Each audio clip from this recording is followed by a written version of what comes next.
नमस्कार सोहार, मैं पायल त्रिवेदी और आप देख रहे हैं न्यूज झारखंड। समय हो चला है झारखंड की खबरों को जानने का और उनसे अपडेट होने का। तो चलिए जानते हैं झारखंड की तमाम बड़ी खबरों को। इससे पहले अगर आप चैनल पर नए हैं तो हमारे चैनल न्यूज झारखंड को सब्सक्राइब करें और बेल आइकन को प्रेस कर दीजिए। अभी नहीं थमेगा झारखंड में तेज हवा और बारिश का दौर, ऑरेंज अलर्ट जारी। राजधानी रांची समेत राज्य के अन्य जिलों में आज सुबह से ही तेज हवाओं के साथ भारी बारिश हो रही है। वहीं झारखंड के कई हिस्सों में रविवार रात से ही बारिश हो रही है। बंगाल की खाड़ी में बने निम्न दबाव के कारण पूरे राज्य में अच्छी बारिश देखने को मिल रही है। मौसम विभाग ने पलामू प्रमंडल में ऑरेंज अलर्ट जारी कर तेज हवाओं के साथ भारी बारिश की चेतावनी दी है। इस दौरान हवा की रफ्तार 40 से 50 किलोमीटर प्रति घंटे रहने की संभावना है। बंगाल की खाड़ी में बने निम्न दबाव के कारण झारखंड के कई हिस्सों में तेज हवाओं के साथ बारिश होने की संभावना है। वहीं बारिश के कारण राज्य में जान माल का नुकसान भी हुआ।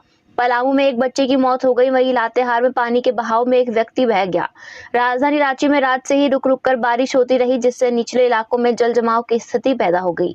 मौसम वैज्ञानिक अभिषेक आनंद ने बताया कि अगले 24 घंटों में इसका असर कम होगा, तब तक यह छत्तीसगढ़ की ओर चला जाएगा। वहीं कई नदियों का जलस्तर उफान पर है और लोगों के नदियों के करीब न जाने की चेतावनी दी गई है।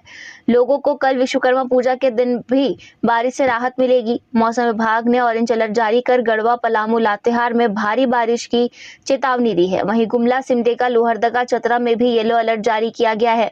राजधानी रांची में ऐसे तो कई अलर्ट जारी नहीं किया गया है, लेकिन इससे सटे जिलों का असर यहां भी देखने को मिलेगा। यही कारणों से लोगों को घर में रहने की सलाह दी गई है और किसानों को खेत में नहीं जाने की हिदायत दी है।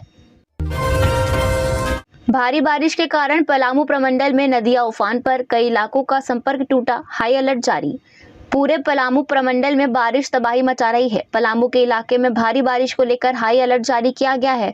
रविवार को पलामू प्रमंडल के गढ़वा के मेराल में राज्य में सबसे अधिक 152 मिलीमीटर बारिश हुई थी। वहीं प्रमंडलीय मुख्यालय मेदिनी नगर में 110 मिलीमीटर बारिश हुई थी। मौसम विभाग ने सोमवार को पलामू के लिए ऑरेंज अलर्ट जारी किया है। पलामू प्रमंडल के सभी छोटी बड़ी नदियां उफान पर है। बाढ़ का पानी शहरी एवं ग्रामीण इलाकों में घुस गया है। भारी बारिश के कारण गढ़वा के बेलचपा एवं छतरपुर के इलाके में कई पुल टूट गए हैं और क्षतिग्रस्त हुए हैं, जिस कारण कई ग्रामीण क्षेत्र का संपर्क मुख्यालय से टूट गया है। गढ़वा के इलाके में दानरो एवं सरस्वती नदी उफान पर है, जिस कारण गढ़वा के निचले इलाकों में पानी भर गया है। अनंत चतुर्दशी और विश्वकर्मा पूजा 17 को मनाया जाएगा। अनंत चतुर्दशी और विश्वकर्मा पूजा 17 सितंबर को मनाया जाएगा। इस वर्ष भगवान विश्वकर्मा पूजा रवि योग में 17 सितंबर को है। इस दिन भगवान विश्वकर्मा को कई प्रकार के अस्त्र शस्त्रों से सुशोभित किया जाएगा और पूजा अर्चना की जाएगी। लोग अपने ऑफिस, कारखानों, मशीनों, औजारों और वाहनों की भी पूजा करेंगे। इससे जीवन में सुख समृद्धि, व्यापार में उन्नति आदि का शुभ फल प्राप्त होगा। पंडित मनोज पांडे ने सोमवार को बताया कि इस दिन रवि योग का निर्माण हो रहा है और इस योग में पूजा करने से सभी कार्यों में तरक्की मिलेगी। भगवान विष्णु और शिल्पकार विश्वकर्मा एक के एक साथ आने का संयोग बहुत ही दुर्लभ होगा। साथ ही अनंत चतुर्दशी होने से इस दिन का महत्व कई गुना अधिक हो जाएगा। भगवान विश्वकर्मा देवलोक के वास्तुकार और शिल्पकार है। शास्त्रों के अनुसार भगवान विश्वकर्मा ने भगवान शिव का त्रिशूल और विष्णु जी का सुदर्शन चक्र बनाया था, इसलिए इन दिनों शस्त्रों की पूजा की जाती है। धनबाद में लगातार बारिश से जनजीवन प्रभावित। भगतडीह नागचंद्रेश्वर मंदिर परिसर में बना गोफ, तेजी से हो रहा गैस रिसाव, अफरा तफरी।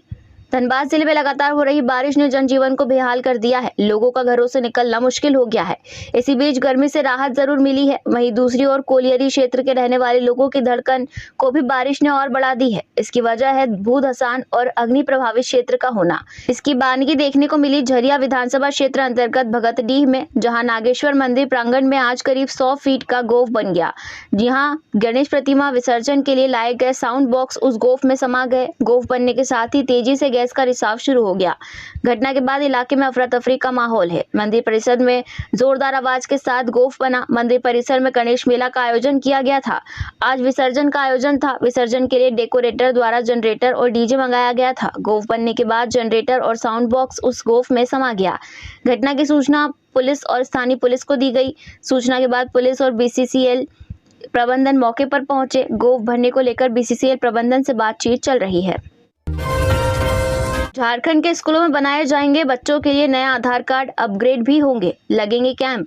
झारखंड के सरकारी स्कूलों में कैंप लगाकर अब बच्चों का नया आधार कार्ड बनाया जाएगा। वहीं जिन बच्चों का आधार कार्ड बना हुआ है उसमें कोई गलती हो तो उसे अपग्रेड भी किया जाएगा। 5 साल से कम उम्र के बच्चों का नया आधार कार्ड रजिस्ट्रेशन होगा।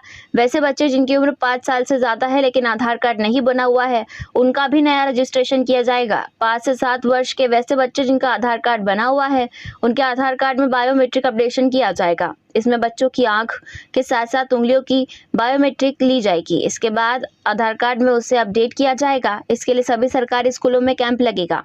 सभी स्कूलोों में कैंप लगाने से 1 सप्ताह पहले जिला शिक्षा पदाधिकारियों के द्वारा स्कूल प्रबंधन को सूचना दी जाएगी। कैंप का आयोजन करने से पहले प्रभारी प्रधानाध्यापक से बच्चों की वास्तविक जानकारी ली जाएगी। इसमें देखा जाएगा कि किन बच्चों का आधार कार्ड नहीं बना हुआ है, कितने बच्चों का आधार कार्ड U-DAIS+ में सत्यापित नहीं हुआ है। स्कूल में लगने वाले कैंप की सूचना प्रखंड के शिक्षा प्रसार पदाधिकारी और प्रखंड कार्यक्रम पदाधिकारी को दी जाएगी। इसकी हर दिन मॉनिटरिंग भी इनके द्वारा की जाएगी। इसके बाद वे लोग इसकी रिपोर्ट बनाकर राज्य मुख्यालय को भेजेंगे। स्कूल के प्रधानाध्यापक बच्चों और उनके परिवार वालों को इसकी सूचना कैंप के लगने से पहले दे देंगे। लोहरदगा में 3 लोगों को सांप ने डसा। लोहरदगा जिले में बारिश होते ही फिर एक बार सर्पदंश के मामले बढ़ गए हैं। अलग अलग स्थानों में 3 लोगों को सांप ने काटा है, जिसमें से एक व्यक्ति की मौत हो गई है, जबकि 2 लोगों का इलाज लोहरदगा सदर अस्पताल में चल रहा है। फिलहाल दोनों की स्थिति स्थिर बताई जा रही है। दोनों का चिकित्सकों की निगरानी में इलाज किया जा रहा है। घर में सोए हुए वृद्ध को सांप ने काटा। लोहरदगा जिले के अलग अलग स्थान में एक वृद्ध, एक बच्ची और एक युवती को सांप ने काट लिया, जिसमें से इलाज के दौरान वृद्ध की मौत हो गई, जबकि बच्ची और युवती का लोहरदगा सदर अस्पताल में इलाज चल रहा है। लोहरदगा जिला के सदर थाना क्षेत्र के बंजार किस्को गांव के रहने वाले वृद्ध वासुदेव उरांव को सांप ने काट लिया। वासुदेव उरांव अपने घर में सोए हुए थे, तभी उन्हें सांप ने काटा। इसके बाद उन्होंने घर वालों को इसके बारे में बताया। वासुदेव को तत्काल इलाज के लिए लोहरदगा सदर अस्पताल लाया गया, जहां पर इलाज के दौरान वासुदेव की मौत हो गई। JBVNL ने शुरू किया बिजली बिल माफ करने की प्रक्रिया, उपभोक्ताओं से अपील, दलाल से बचे। कैबिनेट में पारित प्रस्ताव के बाद झारखंड बिजली वितरण निगम ने बिजली बिल माफ करने की प्रक्रिया शुरू कर दी है। इसके तहत JBVNL ने योजना का प्रचार प्रसार भी करना शुरू कर दिया है।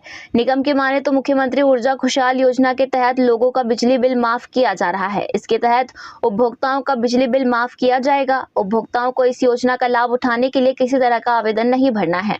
सिर्फ उपभोक्ताओं को अपने नजदीकी बिजली कार्यालय में जाकर संबंधित अधिकारी से मिलकर इसकी जानकारी देनी होगी। JBVNL ने लोगों से अपील की है कि इस योजना का लाभ देने के लिए लोगों को किसी भी दलाल के चक्कर या आवेदन भरने की जरूरत नहीं है।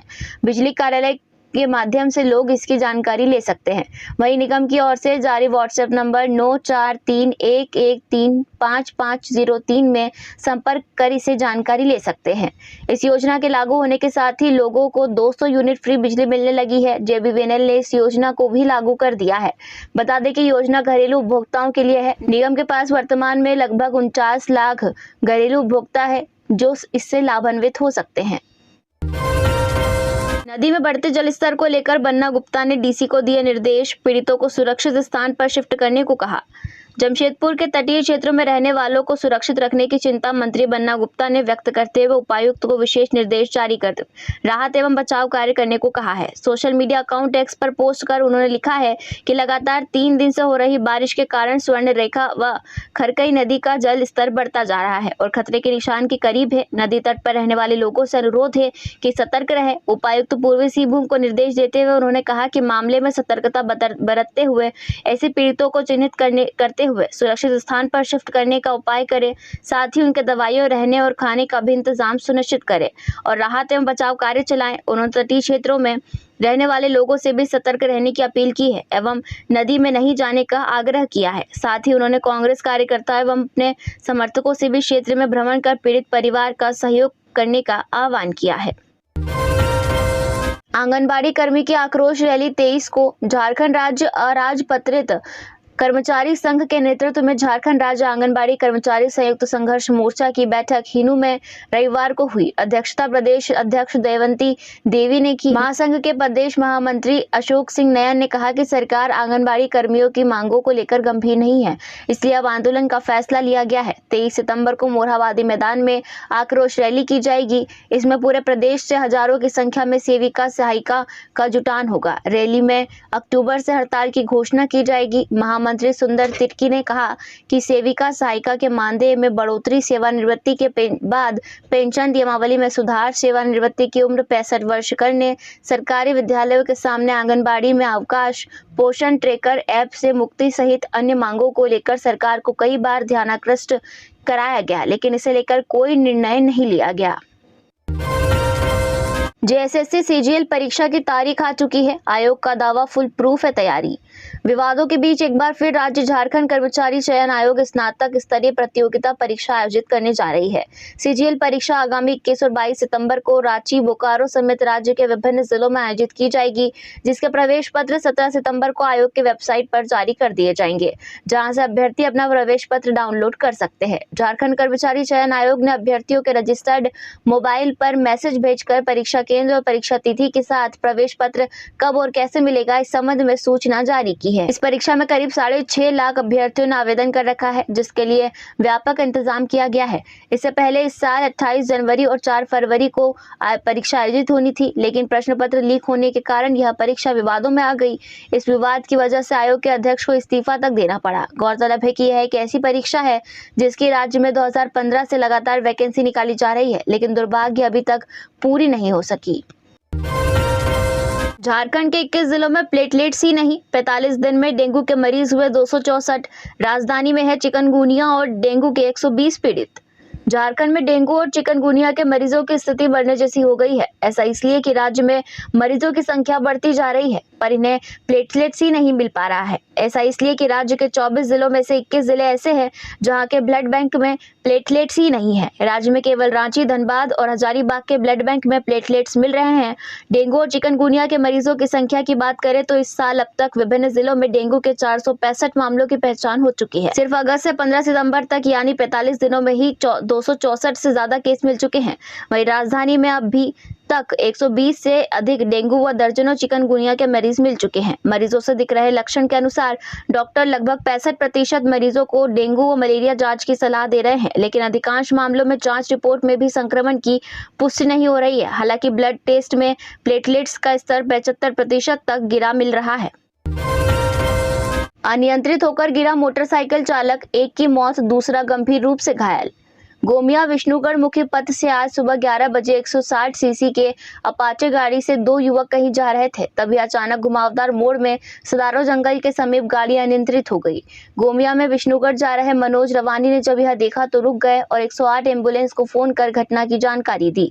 108 एम्बुलेंस घटनास्थल पर पहुंचकर दोनों घायलों को गोमिया स्थित सामुदायिक स्वास्थ्य केंद्र लाया गया, जहाँ चिकित्सक ने एक युवक को जाँच के उपरांत मृत घोषित कर दिया। दूसरे गंभीर रूप से घायल युवक को रांची रिम्स रेफर कर दिया गया। बताया जाता है कि दोनों युवक सरिया के कुसुमदीव के रहने वाले हैं। लातेहार में बरसात में देखते ही बन रही लोध फॉल की खूबसूरती। लातेहार को खूबसूरत झरनों व पहाड़ों के लिए जाना जाता है। अगर यह कहें कि प्रकृति ने लातेहार को अपने सारी नेमतों से नवाजा है तो गलत नहीं होगा। यूं तो जिले के लोध फॉल व सुग्गा बांध की खूबसूरती 2 शब्दों में बयां करना मुश्किल है, लेकिन बरसात के दिनों में इसकी खूबसूरती को मानो 4 चांद लग जाते हैं। विगत कई दिनों से हो रही बारिश के कारण लोध फॉल और सुग्गा बांध में पानी उफान पर है और यही इसके सौंदर्य को बढ़ा रहा है। यही कारण है कि बरसात के दिनों में यहाँ काफी संख्या में सैलानी आते हैं, लेकिन पर्यटन के साथ ही साथ पर्यटकों को एहतियात बरतने की भी जरूरत है। झारखंड की राजधानी रांची से लगभग 100 किलोमीटर दूर लातेहार जिला के महुआ डांड अनुमंडल में लोध जलप्रपात एक दर्शनीय और मनोरम स्थल है। महुआ डांड से 15 किलोमीटर की दूरी पर उत्तर पश्चिम दिशा में अवस्थित यह जलप्रपात झारखंड राज्य का सबसे ऊंचे जलप्रपातों में से शुमार है। बूढ़ा नदी पर अवस्थित होने के कारण इसे बूढ़ा घाघ भी कहते हैं। यहाँ तकरीबन 150 मीटर की ऊंचाई से नीचे पानी गिरता है। इतनी ऊंचाई से गिरते पानी को देखने पर लगता है कि यहाँ चांदी की कोई परत पड़ी हो। जिस स्थान पर पानी गिरता है वह समुद्र तल से 800 मीटर की ऊंचाई पर है। सुदेश महतो को लेकर वायरल हो रहा यह फेसबुक पोस्ट। आजसू सुप्रीमो और सिल्ली विधायक सुदेश महतो को उन्हीं के इलाके सिल्ली में घेरने के लिए रणनीति चल रही है। जेबीकेएसएस से जुड़े राजू सिल्ली नामक युवक ने एक पोस्ट डाला है जिसमें लिखा है कि 25 साल कम नहीं होते, 7 सालों तक जल संसाधन विभाग मंत्रालय, फिर भी सिल्ली के किसानों को पलायन करना पड़ रहा है। राहु डैम और जलाशयों का निर्माण नहीं होने के लिए कौन है जिम्मेदार। इस पोस्ट के साथ एक गाना भी चलाया जा रहा है जिसके बोल हैं, दुनिया भर को धोखा देकर कोई नहीं बच पाएगा। इस पोस्ट को 1.2 2000 व्यूज मिल चुके हैं। जिस व्यक्ति ने यह पोस्ट किया है उसका परिवार कभी आजसू से जुड़ा रहा था। उसके परिवार ने महिला आजसू में महत्वपूर्ण जिम्मेदारी निभाई, लेकिन अब वह जेबीकेएस से जुड़ गया है। साहिबगंज में चोरी मामले में पकड़े गए युवक की हालत बिगड़ी, बंगाल के अस्पताल में भर्ती। बरहरवा प्रखंड के बिंदवासिनी मंदिर में हुई चोरी के मामले में कमेटी ने अनुराग आनंद नामक शख्स को पकड़ा और फिर रांगा थाने के हवाले कर दिया। रांगा थाना की पुलिस पूछताछ के लिए उसको थाना लाने ही वाली थी कि अचानक युवक की तबीयत बिगड़ गई, जिसके बाद उसे अस्पताल में भर्ती कराया गया। बता दें कि तबीयत बिगड़ने पर पहले उसे सीएचसी अस्पताल में भर्ती कराया गया, जहाँ डॉक्टरों ने उसे रेफर कर दिया। इसके बाद पुलिस और परिजनों ने रविवार को साहिबगंज सदर अस्पताल में भर्ती कराया। इलाज के बाद डॉक्टर ने युवक को फिर से दूसरे अस्पताल में रेफर कर दिया। बताया जा रहा है कि युवक की हालत में कोई सुधार नहीं हो रहा था और युवक सेंसलेस हो गया, जिसके बाद ऑक्सीजन के सहारे युवक को पश्चिम बंगाल के मालदा जिला के निजी अस्पताल ले जाया गया। रांगा थाना प्रभारी अखिलेश यादव ने बताया कि युवक को मालदा के एक निजी अस्पताल में भर्ती कराया गया है। युवक को फिलहाल आईसीयू में रखा गया है। स्कूल बसों में महिला शिक्षक या वार्डन होनी चाहिए ताकि सुनिश्चित हो कि बच्चे सुरक्षित घर पहुंचे। हाईकोर्ट। झारखंड हाईकोर्ट ने एक जनहित याचिका की सुनवाई करते हुए कहा कि सरकारी और प्राइवेट स्कूलों को यह सुनिश्चित करना चाहिए कि स्कूल बसों और वैनों में एक महिला शिक्षक तब तक उपस्थित रहे जब तक कि अंतिम बच्चा सुरक्षित अपने घर नहीं पहुंच जाता। दरअसल झारखंड के अलग अलग जिलों में महिलाओं और स्कूली बच्चों समेत नाबालिग लड़कियों के साथ बढ़ते अपराधों पर रोक के लिए हाईकोर्ट की महिला अधिवक्ता भारती कौशल ने एक जनहित याचिका दायर की थी, जिस पर हाईकोर्ट ने पिछले दिनों सुनवाई की थी। सुनवाई के दौरान अदालत ने महिलाओं एवं छोटे बच्चों की सुरक्षा को लेकर चिंता जाहिर की थी। प्रार्थी के द्वारा अदालत को बताया गया कि सभी प्राइवेट स्कूलों में ड्राइवर और कंडक्टर पुरुष ही होते हैं। बसों में हर उम्र के स्कूली बच्चे एवं बच्चियां होती है, लेकिन कोई महिला स्टाफ नहीं रहती। इसलिए यह सुनिश्चित किया जाना चाहिए कि सभी स्कूली बसों में एक महिला शिक्षक या वार्डन रहे। प्रार्थी के इस आग्रह पर अदालत ने इस बात पर सहमति जताई है। झारखंड के रिम्स सदर में सर्पदंश के हर दिन 10 केस, झाड़ फूंक कराने वाले गंवा रहे जान। बारिश के कारण रिम्स और सदर सहित निजी अस्पतालों में बड़ी संख्या में सर्पदंश के मरीज पहुंच रहे हैं। रिम्स में हर दिन 8 से 10 मरीज सर्पदंश के शिकार होकर आ रहे हैं। सदर अस्पताल में 3 से 5 मरीज हर दिन सामने आ रहे हैं। अस्पतालों में एंटी वेनम देने के बाद मरीजों को घर भेज दिया जा रहा है। रिम्स के मेडिसिन विभाग के प्रोफेसर डॉक्टर संजय सिंह ने बताया कि वर्तमान में 3 मरीज गंभीर अवस्था में भर्ती है। उन्होंने बताया कि जहर का असर किडनी तक पहुंच जाने के कारण मरीजों को भर्ती कर इलाज करना पड़ता है। ऐसे मरीजों को कम से कम 5 दिन भर्ती रखकर इलाज करना पड़ता है। सामान्य तौर पर मरीजों को एंटी वेनम देने के बाद कुछ देर के लिए ऑब्जर्वेशन में रखना पड़ता है, उसके बाद उसे छोड़ दिया जाता है। बता दें कि रिम्स के आंकड़ों के अनुसार इनमें ओरमांझी, पिठौरिया, पतरातू और बूंदू इलाके के लोग ज्यादा है। राज्य कर्मियों को मिले स्वास्थ्य बीमा का लाभ। झारखंड राज्य अराजपत्रित कर्मचारी महासंघ ने मुख्यमंत्री हेमंत सोरेन और स्वास्थ्य विभाग से मांग की है कि राज्य कर्मियों, बोर्ड निगम के कर्मियों, पेंशनधारियों को जल्द से जल्द स्वास्थ्य बीमा का लाभ दिया जाए। महामंत्री सुनील शाह ने कहा कि गंभीर बीमारग्रस्त कर्मियों की स्थिति को देखते हुए उनके सुलभ इलाज के लिए स्वास्थ्य बीमा का लाभ जल्द दिया जाना चाहिए। कहा कि झारखंड सरकार ने वर्ष 2014 में इससे संबंधित संकल्प जारी किया था। राज्य कर्मियों को सरकार से उम्मीद थी कि सरकार उनके स्वास्थ्य के प्रति चिंतित है, लेकिन अब तक लागू नहीं हुआ। पीएलएफआई सुप्रीमो दिनेश गोप को पलामू जेल से किया गया शिफ्ट। होटवार जेल में बंद पीएलएफआई सुप्रीमो दिनेश गोप को पलामू जेल में शिफ्ट किया गया है। जेल में बंद रहते हुए पीएलएफआई सुप्रीमो दिनेश गोप कई लोगों से लेवी मांग रहा था, जिसके बाद जेल प्रशासन ने पलामू जेल में शिफ्ट करने का निर्णय लिया। आपको बता दें कि पीएलएफआई सुप्रीमो दिनेश गोप को एनआई ने 21 मई 2023 को दिल्ली से गिरफ्तार किया था। इसके बाद उसे ट्रांजिट रिमांड पर विमान से राज्य स्थित बिरसा मुंडा एयरपोर्ट लाया गया था।